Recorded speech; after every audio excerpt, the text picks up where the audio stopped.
저는 로봇을 전공하고 있고요. 그 카이스트에서 아까 소개에 토니 스타크 말씀하셨는데 실제로 저는 웨어러블 로봇, 입을 수 있는 로봇을 만들고 있습니다. 지금 보시는 이분은 1997년도에 사고를 당하셔가지고 거의 한 25년 가까이 휠체어 생활을 하시다가 저희가 만든 로봇을 입고 다시 이렇게 걸어다니면서 이제는 계단도 오르고 내리고 여러 가지 활동들을 일상생활을 다시 이제 걸어서 하는 그런 분입니다. 사실 연구자로서 또는 교수로서 이제 정말 많은 일을 한 것 같아요, 실제로. 그래서 제가 이 질문을 받았을 때 저도 제가 했던 연구들, 질문들 이런 걸 굉장히 많이 자랑하고 싶었습니다. 아, 진짜 카이스트 교수는 뭐가 달라도 다르구나. 야, 이거 정말 멋있는 연구를 하고 있구나. 아, 저런 질문하면 저런 게 나오나? 이런 거를 막 자랑을 하고 싶었는데 갑자기 질문에 대한 질문 다락방이라는 이런 자리를 만들고 여러분들이 오셨는데 갑자기 이런 생각이 드는 거예요. 여기에 사람들이 왜 오지? 왜 오셨나요? 혹시 이 중에 지금 초등학생? 네, 꽤 계세요. 중학생 계세요? 네, 비슷한 숫자인 것 같고 고등학생 계십니까? 네, 조금 있고 그러면 학부모님들도 계세요? 학부모가 아닌 어른들 네. 왜 오셨을까? 정말 왜 이 자리에 오셨을까가 제가 사실 너무 궁금하더라고요. 왜냐하면 제가 하고 있는 많은 강연들, 특히 제가 연구한 로봇들 정말 유튜브에 제 이름만 치면 많거든요. 게다가 아까 사진에도 잠깐 나갔지만 KBS, SBS 웬만한 방송사 나가서 제 소개를 다 드렸고, 근데 과연 그러면 똑같은 얘기를 내가 하는 게 맞을까? 이런 질풍노도를 난데없이 하게 됐습니다. 그래서 저는 제가 오늘 드리고 싶은 질문은 아마도 여러분들이 가장 원론적으로 궁금하실, 그래서 도대체 질문은 어떻게 하는 건데? 라는 질문에 대해서 같이 한번 이야기를 해보려고 합니다. 질문 중요하다고 얘기는 많이 하시죠. 저희 총장님도 맨날 질문하라 하시고 그 중간고사, 기말고사 낼 때는 항상 전체 공지 이메일이 옵니다. 이번 시험 문제는 반드시 질문을 내십시오.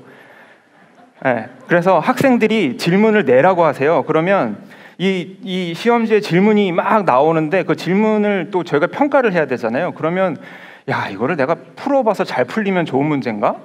아니면 안 풀려야 좋은 문제인가? 아니면 내가 평소에 알던 문제면 좋은 문제인가? 아니면 안 모르던 게 좋은 문제인가? 굉장히 여러 가지 생각이 드는데 가장 중요한 거를 안 가르쳐주고 그냥 질문만 하라고 하는 거는 좀 잘못인 것 같습니다. 그래서 도대체 질문을 어떻게 하라고? 라는 질문이 생기는 것 같고요. 그 다음에 또 그러면 질문하라고? 오케이, 땡큐. 네, 이제부터 모르는 거 막 물어봐도 되나? 그런 생각이 드실 것 같아요. 그러면 내가 이제부터는 무조건 막 물어볼 테니까 대답 무조건 다 해주세요. 근데 실제로 막 물어보시는데 대답이 안 나오죠. 다들 바쁘니까. 그럼 약간 배신감 느끼잖아요. 질문하려며. 한 달에 하나씩 질문 올리면 좋다며. 근데 답이 별로 안 달려요. 그러면 약간 또 배신감 느끼고. 그러면 그 초록색 창에 지식인에다가 물어보지 내가 뭐 한다고 여기다가 물어봐. 이런 생각도 들겠죠. 그래서 맨 마지막 거는 제 아들내미한테, 초등학교 4학년 아들한테 그 궁금한 거 생기면 어떻게 물어봤더니 그냥 유튜브 쳐 이러더라고요. 그래서 그렇구나. 질문이 생기면 유튜브죠. 제가 고민을 많이 해봤더니 질문이라는 것, 그러니까 이거는 제가 스스로 질문이라는 게 뭘까를 고민을 많이 해봤습니다. 질문은 상대방으로 하여금 비판적 사고를 이끌어내는 방법이다라는 생각이 들었고요. 아마도 저는 아까 사실 앉아서 저희 김각진 교수님의 강연을 정말 이 휘황찬란하고 멋있는 강연을 보면서 막 질문들을 하시는데 뭔가 막 하드디스크 몇천억 개에 어떻게 될까요? 저런 질문들을 막 하시는데 제가 사실 아까 자리에서 묻고 싶었던 질문은 그 질문을 과연 저분이 물리학 강의를 재수강하실 때 그 질문을 갖고 있었을까? 과연 아니면 초등학교 때 저 질문을 갖고 계셨을까? 그러지는 않을 것 같아요. 그죠? 그래서 뭔가 질문은 사실은 굉장히 이미 어느 정도의 충분한 숙련이 된 사람이 상대방으로 하여금 뭔가를 생각을 이끌어내고 싶을 때 하는 게 사실은 질문이라는 생각이 듭니다. 가장 질문을 많이 하는, 그 질문을 통해서 유명해진 사람이, 역사적으로 가장 유명한 사람은 소크라테스입니다. 그래서 소크라테스가 이렇게 했대요. 질문을 통해서 상대가 자신의 입으로 말하게끔 했고, 그게 삼파법이라고 합니다. 그 결과 소크라테스가 원하는 답을 이끌어냈다. 그래서 저 소크라테스는 여러 가지 강의법, 교수법 이런 것도 연구를 했는데, 자기 제자들한테 뭐 아리스토텔레스 뭐 등등 여러 제자들한테 교육하는 방법이 일방적으로 막 이렇게 강의하고 소개하는 걸로는 도저히 강의가 안 되더래요. 앉아가지고 아무리 들어도 강의가 안 되더래요. 그래서 소크라테스가 찾아낸 가장 좋은 방법은 나는 지식을 전달하지 않겠다. 그냥 질문만 하고 대답이 나올 때까지 난 계속 질문하겠다. 이런 식의 삼파법을 만들어냈죠. 교학상장이라는 뜻입니다. 이게 4글자에 많은 뜻이 담겨 있고 제가 아는 몇 안 되는 사자성어이기도 하고, 근데 서로 가르치고 배우면서 서로 성장한다라는 뜻인데요. 사실은 여기에 담겨 있는 뜻도 뭐냐면, 가르치다 보면 사실은 가장 많이 하게 되는 게 질문이에요.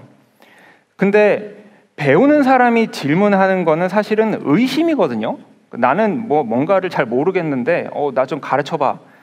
좀 이상하잖아요, 그죠? 뭔가 공부하다가 모르겠는 게 있는 게 이게 맞나? 저게 맞나? 라는 약간 연속적인 의심의 과정입니다. 사실은 질문을 가장 많이 하는 거는 가르치는 사람이에요. 왜냐하면 상대방의 생각을 이끌어내기 위해서. 그죠? 그렇기 때문에 이 교학상장이라는 4글자가 생각이 났고요. 그래서 결국에는 좋은 질문은, 아까 전전 강의에서도 질문과 좋은 질문에 대해서 나왔는데, 진짜 좋은 질문은 스스로 또는 상대에게 깨달음을 준다라고 생각을 합니다. 질문을 하다 보면요, 내가 틀린 걸 막 깨달아요. 나는 사실 내가 나름대로 많이 안다고 생각하고 질문을 해요.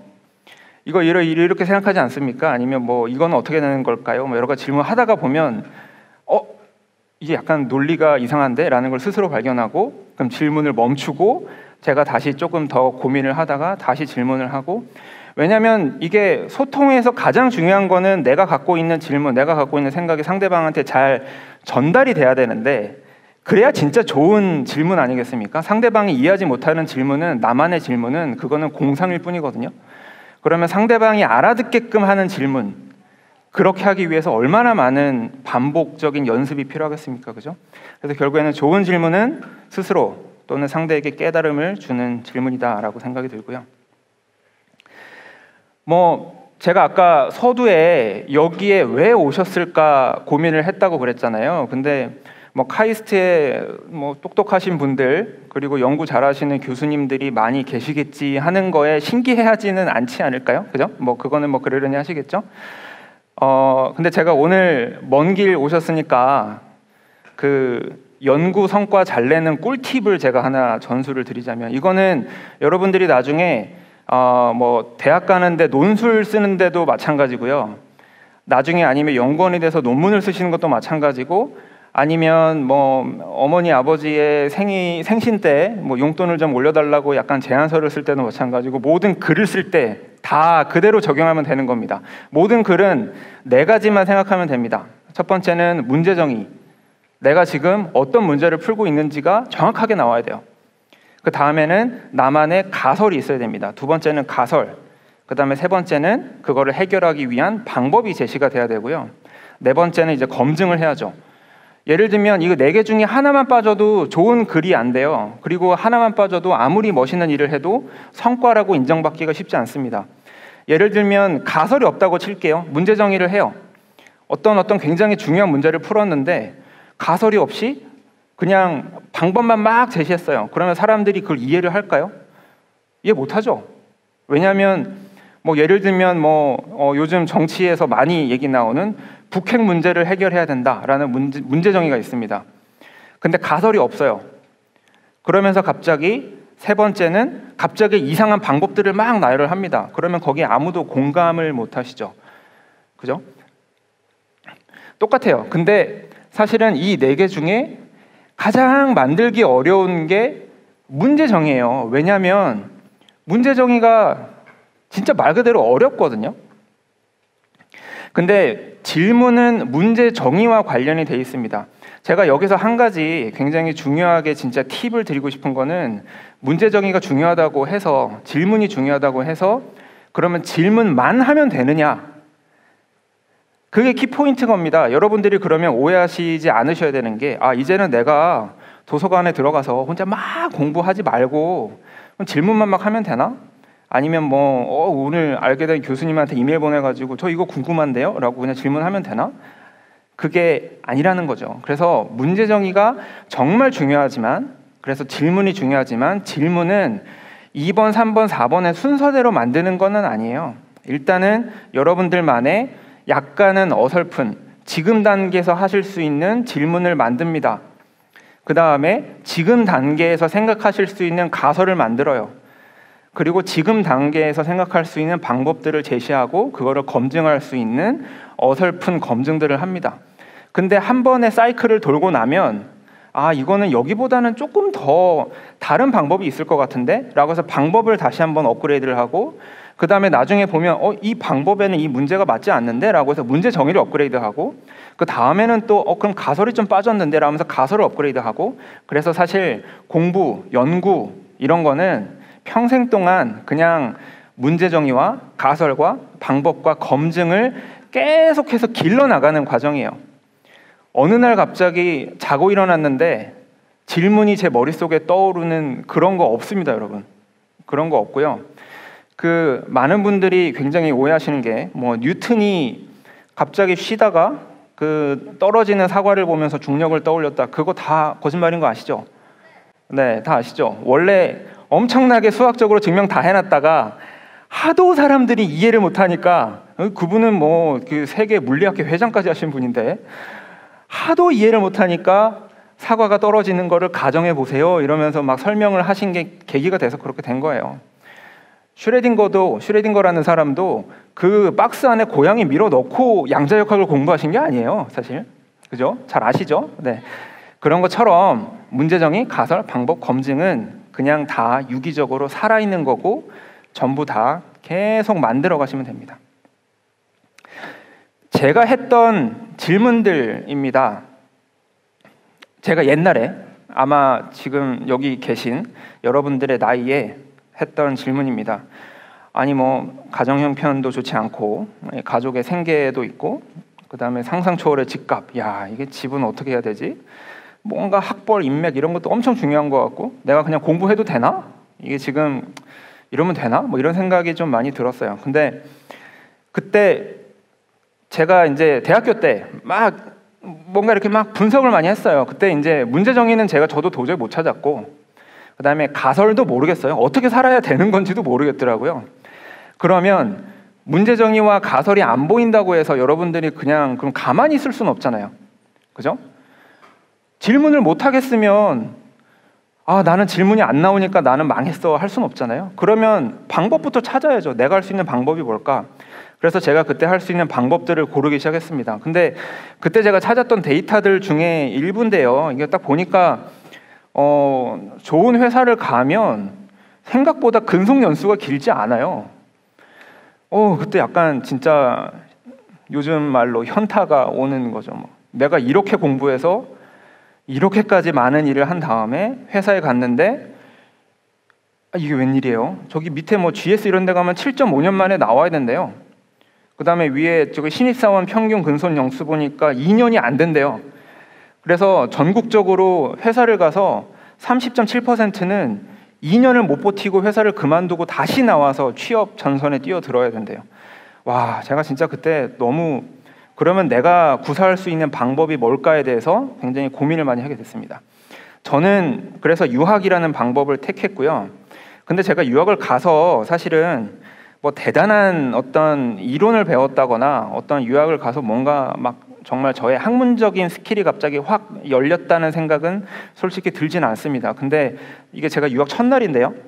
저는 UC 버클리에 유학을 가서 첫날에 이런 사진들을 찍었는데 저희 그 이름도 유명한 상아탑이 있고 뭐 여러 찍었는데 이게 제 기숙사였거든요. 인터내셔널 하우스 제 뒤편에는 그 금문교 골든게이트가 쫙 보이는 기숙사를 올라가면서 저 기숙사 정문을 열고 안에 딱 들어가는데 이런 문구가 위에 대문짝만하게 써 있더라고요.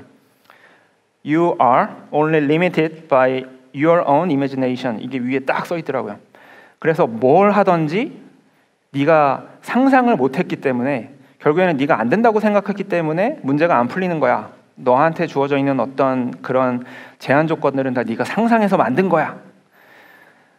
그때 정말 사실 첫날에 벌어진 일이에요. 그래서 여기서부터 미국까지 비행기 타고 가서 피곤해 죽겠는데 딱 그 기숙사 문을 열고 저걸 보는 순간 제가 굉장히 이제 가슴에 많은 그 반향을 일으키면서 그때부터 정말 그냥 아주 자유롭게 문제 정의를 많이 했던 것 같습니다. 제가 할 수 있는 방법과 가설을 이용해서.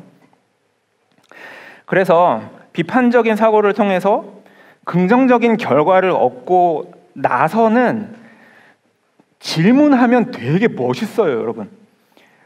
그 전에 4개 단계 있잖아요. 문제 정의, 가설, 그 다음에 방법, 그 다음에 이제 검증의 과정은요. 그 과정은 사실 여러분들의 개인적인 과정이거든요.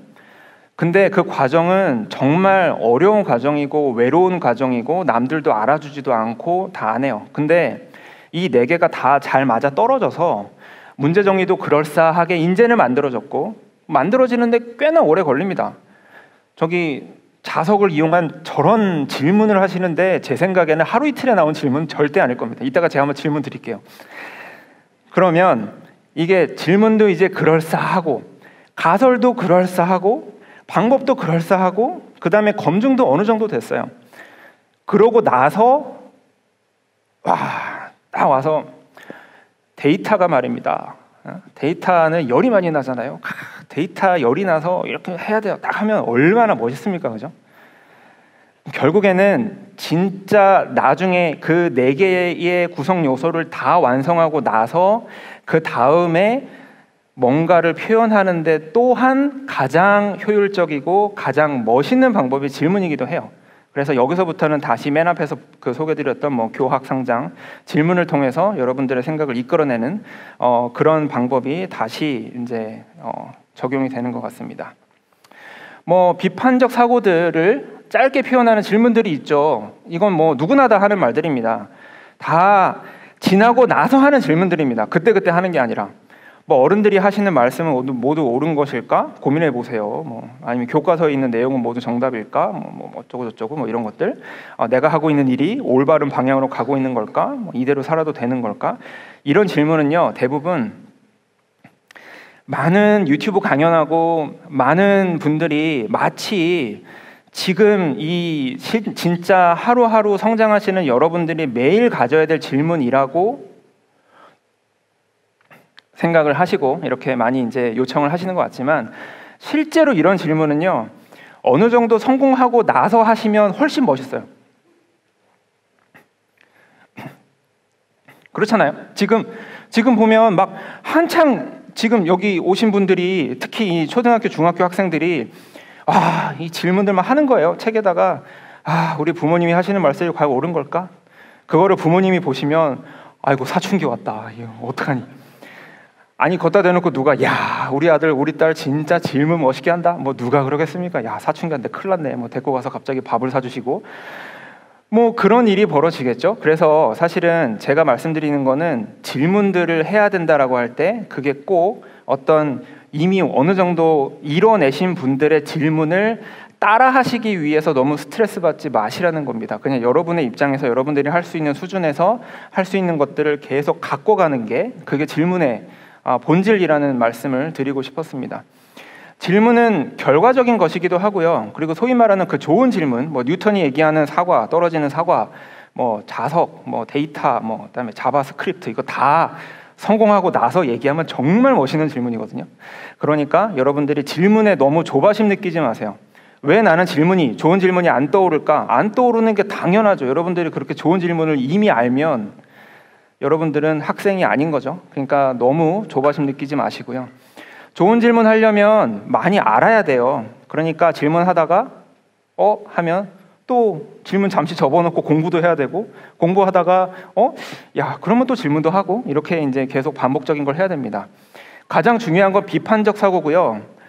여러분들이 갖고 계신 그런 상상 아니면 뭐 여러 가지 것들이 다 여러분들의 생각에 의해서 제한받고 있다는 것을 명심하시고, 그냥 모든 게 다 가능하다라고 하는 그냥 그런 크리티컬한 띵킹을 하시면 좋을 것 같아요.